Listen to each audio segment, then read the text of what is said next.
Hello बच्चों, स्वागत है आपका अपने गुरुकुल में। मिशन एसएससी 2024 100 डेज चैलेंज का आज 48वां दिन है। चलिए स्टार्ट करते हैं। तो कोशिश करेंगे कि हम लोग 10 मिनट में 10 क्वेश्चन कर पाएं। अगर एक क्वेश्चन के लिए मुझे 1.5 से 2 मिनट भी लग रहा है तो ट्रस्ट मी, एग्जाम में आप वो क्वेश्चन 30 से 35 सेकंड के अंदर कंफर्मली कर पाओगे। ठीक है, इसी के साथ शुरू करते हैं आज का वीडियो। चलिए पहला क्वेश्चन देखते हैं। एक शॉपकीपर क्या कर रहा है, 10% का डिस्काउंट दे रहा है। ठीक है, और cost price of his good is 80% of the selling price. तो मुझे प्रॉफिट का परसेंटेज निकालना है।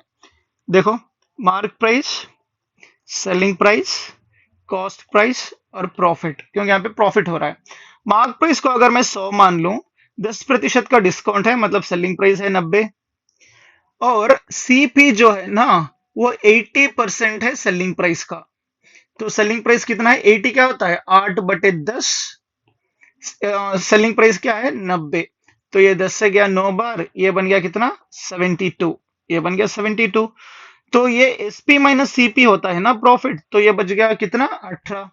तो मुझे तो पता है कि परसेंटेज प्रॉफिट क्या होता है, प्रॉफिट अपॉन सीपी। तो प्रॉफिट है 18, सीपी है 72। तो ये बन गया कितना 1/4, जो कि है 25% के बराबर, ऑप्शन सी। ठीक है, चलिए अगला क्वेश्चन देखते हैं। A dealer of scientific instrument allows 10-20% discount on the mark price and still makes a profit of 25% if he gains over a sale of instrument is 150. Find the mark price. तो एक बंदा 20% का discount दे रहा है और 25% का profit ले रहा है, और उसको टोटल प्रॉफिट हुआ है 150 रुपयों का। तो टोटल मार्क प्राइस क्या था, इसको पहले परसेंटेज में डील करते हैं, उसके बाद सॉल्व करेंगे। ये रहा मेरा मार्क प्राइस और ये रहा सेलिंग प्राइस, कॉस्ट प्राइस, यहाँ पे प्रॉफिट हो रहा है इसीलिए प्रॉफिट। तो मार्क प्राइस अगर 100 है तो डिस्काउंट 20% का, मतलब सेलिंग प्राइस 80 होगा। ठीक है, लेकिन उसको प्रॉफिट कितने का हो रहा है, 25% का प्रॉफिट हो रहा है। मतलब ये जो सेलिंग प्राइस है ये 125% है सीपी का। ठीक है, तो एसपी कितना है 80, 125 कितना होता है 125/100 ऑफ सीपी। 25 से गया 5 बार, 25 से गया 4 बार, ए 5 से गया 16 बार, 16 चौक कितना होगा 64। तो ये कितना हो गया 64। तो प्रॉफिट कितना हो रहा है 16 रुपये। तो अभी ध्यान से देखो, अगर मार्क प्राइस 100 है, प्रॉफिट है 16। अगर प्रॉफिट 150 होगा तो मार्क प्राइस मैं ले लूंगा x। अभी क्रॉस मल्टीप्लाई कर लो, तो 16x बराबर है 150 इंटू 100 के। अब इसको सॉल्व कर लो, 16 से 1 गया 9 बार, 144। तो 144 गया, बच गया कितना 6। पॉइंट रख के जीरो ले लो, 16 से कितने बार जाएगा 3 बार जाएगा। 48 गया, बच गया 12। पॉइंट रखो, फिर से जीरो मान लो, तो 16 से कितने बार जाएगा 7 16 112, मतलब कितने बच गए 8। फिर जीरो ले लो, तो 16 से कितनी बार जाएगा 5 बार। हो गया, तो 9.375 इंटू 100 कितना होगा 937.5। तो आपको ये ध्यान में रखना है, यहाँ पे जीरो 100 को टच नहीं करना है बिल्कुल भी। 100 अगर रिड्यूस हो जाएगा तो मल्टीप्लाई करने में फिर से टाइम वेस्ट हो जाएगा। यहाँ पे आपको टाइम बचाना है। हर चीज कॉन्सेप्ट में फॉर्मूला से नहीं बनती, ये चीजें हमें अपने आप से सोचनी है कि कौन से नंबर को रिड्यूस करना है, कौन से नंबर को नहीं। चलिए अगला क्वेश्चन देखते हैं। Ram bought a TV set with 20% discount on the label price. He had bought for 30% discount, he would have saved 800. देखो, बेचारा 20% के डिस्काउंट पे खरीद रहा है। अगर 30% के डिस्काउंट पे खरीदता, मतलब एक्स्ट्रा 10% का अगर डिस्काउंट लेता, उसको बचते कितने 800 रुपये। ठीक है, तो जो भी उसका टीवी का लेबल्ड प्राइस रहा होगा वो ऑब्वियसली 100% ही होता है, कितना होगा 8,000 रुपये। तो आंसर कौन सा है, ऑप्शन बी। इतना ही है, बहुत ही सिंपल है। चलिए अगला क्वेश्चन देखते हैं। A sold an article to B at 20% profit. B sold it to C at 15% loss. A तीन लोग हैं, एक है A, एक है B और एक है C। तो मान लो A ले ए ने खरीदा 100 रुपये में, बी को बेच रहा है 20% प्रॉफिट, मतलब 20 रुपये एक्स्ट्रा, 120 रुपये में। सी अभी 15% के लॉस में बेचेगा। 15% होता है 10% और 5%। तो 120 का 10% होगा 12, 5% होगा 6, मतलब टोटल 18 रुपये कम 102 रुपये में बेचेगा। पूछा क्या है, अगर ए सी को डायरेक्टली उतने में बेचता है जितना बी ने बेचा है, तो उसका प्रॉफिट कितना होता? 2% का। ऑप्शन है बी। ये एकदम प्राइमरी स्कूल लेवल के क्वेश्चंस हैं। चलिए अगला क्वेश्चन देखते हैं। A trader marks his goods by goods 20% above the CP but allows a discount of 10. The CP of the blackboard which sold for 216 is। तीन चीजें, एक है मार्क प्राइस, एक है सेलिंग प्राइस और एक है कॉस्ट प्राइस। ठीक, तो एक बंदा क्या कर रहा है, सीपी को अगर मैंने 100 मान लिया, a trader marks is good 20% above the CP, CP से 20% ज्यादा, क्योंकि यहाँ पे सीपी मेरा रेफरेंस है, इसीलिए मैंने सीपी को 100 माना। तो मार्क प्राइस कितना है? 20% ज्यादा, मतलब 120। ठीक, अभी वो बंदा 10% का डिस्काउंट दे रहा है।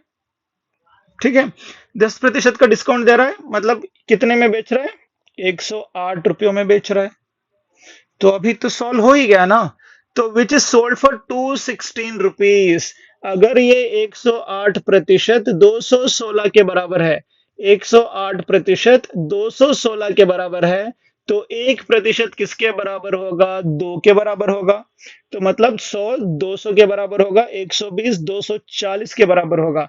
मुझे क्या पता करना है, कितने में the CP of the black board. CP कितना है? 200 रुपये, कितना ही है। चलिए अगला क्वेश्चन देखते हैं। A shopkeeper purchased cashew nuts at 250 per kg, 250 rupees per kg, and sell it at 10 rupees 10 per 50 grams. Okay, यहाँ पे 50 ग्राम है, यहाँ पे पूरा 1 किलो है। इसको 1 किलो कर लो या इसको 50 ग्राम कर लो, आपकी मर्जी है।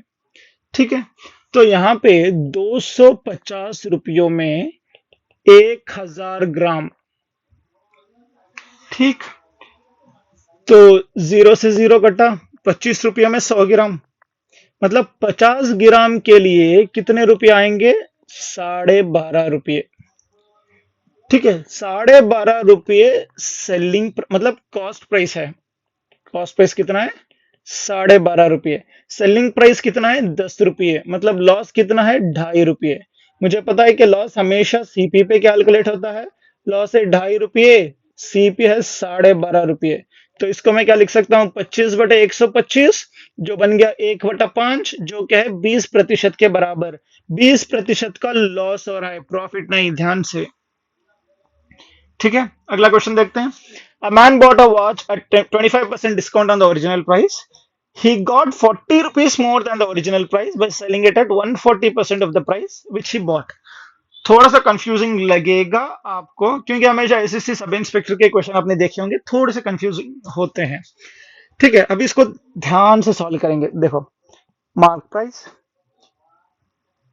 ठीक है, selling price, cost price. Okay, तो मार्क प्राइस को अगर मैंने 100 मान लिया, उसको 25% का डिस्काउंट मिल रहा है। 25% का डिस्काउंट में वो खरीद रहा है, मतलब 75% में वो खरीद रहा है। ठीक है, तो अभी वो क्या कर रहा है? He got 40 rupees more than the original price. Selling price जो है उसका 140 रुपये है, और सेलिंग प्राइस कितना है? 140% है सीपी का, मतलब 140/100 इंटू सीपी है 75। 25 से गया 3 बार, 25 से गया 4 बार, ये 4 से गया 3 बार 12 और 5 बन गया कितना? 105। तो ये कितने प्रतिशत है? 105%। हो गया ना, सॉल्व हो गया। तो मुझे पता चल रहा है कि देखो, यहां से यहां पे, यहां से यहां डिफरेंस कितने प्रतिशत का है? 5% का डिफरेंस है। वो 5% किसके बराबर है? 40 रुपयों के बराबर, क्योंकि यहां से यहां 5% बढ़ा था और 40 रुपये के बराबर है। तो अगर 5% 40 रुपयों के बराबर है, तो 1% 8 के बराबर होगा, 100% 800 के बराबर होगा। मुझे चाहिए कॉस्ट प्राइस, तो कॉस्ट प्राइस क्या है? 75% है। 75% होता है 3/4 800 का, तो कितना होगा? 600 रुपये। तो ये जो है ये कितने रुपए आएगा? 600 रुपये। तो ऑप्शन है बी। इतना ही ध्यान में रखना है। देखो ध्यान से, दोबारा दोबारा दोबारा ध्यान से देखो। तो यहां से 100% बन गया 105, मतलब 5% की बढ़ोतरी। और ये 5% 40 के बराबर है, मतलब 100 था 140 बन गया। 5% 40 के बराबर मतलब 1% 8 के बराबर, 100% 800 के बराबर, 75% 600 के बराबर। वही तो मुझे कैलकुलेट करना है, जो है मेरा सीपी। ठीक है, चलिए अगला क्वेश्चन देखते हैं। A fruit seller buys 240 apples for 600। ठीक है, तो अलग अलग कर लेते हैं इसको। यहां पे मैंने लिख लिया सीपी, यहां पे मैं लिखूंगा एसपी। कितने एप्पल्स खरीदे उसने? नंबर ऑफ एप्पल्स कितने थे? 240। अमाउंट कितना था? 600 रुपये। ठीक, लेकिन ही सेल्स द रिमेनिंग एप्पल, उसमें कुछ खराब एप्पल्स निकले, बाकी बचे हुए को उसने बेचा 3.5 रुपये एक से, और प्रॉफिट बना 198। ठीक है, तो एक एप्पल की कीमत थी 3.5 रुपये, तो प्रॉफिट कितना बचा उसको? 198। तो कितने एप्पल बेचे उसने, वो ध्यान में, वो कैलकुलेट करना है। 198 टोटल प्रॉफिट, एक एप्पल का कॉस्ट है 3.5 रुपये। तो ये 3.5 रुपये को मैं लिख सकता हूं 7/2। तो 7 से ये गया 2 बार 14, बचा कितना? हाँ, 58। अरे अरे नहीं नहीं, प्रॉफिट कितना है? प्रॉफिट कितना है? प्रॉफिट 198 है, सॉरी। प्रॉफिट 198 है, मतलब सेलिंग प्राइस कितना होगा? 798। कैसे? 600 रुपये था कॉस्ट उसका, उसमें उसको 198 एक्स्ट्रा मिले, तो मतलब 798/3.5, मतलब ये होता है 798/7/2। तो 7 से गया एक बार, 7 से गया एक बार, बच गया 28, 7 से गया 4 बार, ये दो ऊपर चला गया, तो बन गया कितना? 228। तो यहां पे उसने जितने एप्पल्स बेचे वो एप्पल्स थे 228। तो कितने एप्पल्स खराब निकले? बैड एप्पल्स कितने थे? 12। तो 12 एप्पल्स खराब निकले 240 में। परसेंटेज निकालो इसका।